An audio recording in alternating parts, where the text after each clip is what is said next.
آج مت چلاؤ، تم کو ہم سے کچھ مدد نہیں ملے گی۔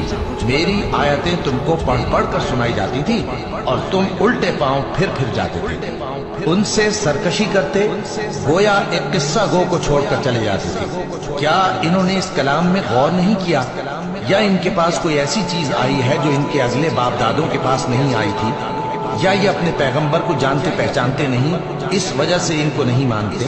کیا یہ کہتے ہیں کہ اسے جنون ہے؟ نہیں، بلکہ وہ ان کے پاس حق کو لے کر آئے ہیں، اور ان میں سے اکثر حق کو ناپسند کرتے ہیں۔ اور اگر معبود برحق ان کی خواہشوں پر چلنے لگے تو آسمان اور زمین اور جو ان میں ہے سب درہم برہم ہو جائیں۔ بلکہ ہم نے ان کے پاس ان کی نصیحت کی کتاب پہنچا دی ہے، اور یہ اپنی کتاب نصیحت سے منہ پھیر رہے ہیں۔ کیا تم ان سے تبلیغ کے صلے میں کچھ مال مانگتے ہو؟ تو تمہارے پروردگار کا دیا ہوا مال بہت اچھا ہے،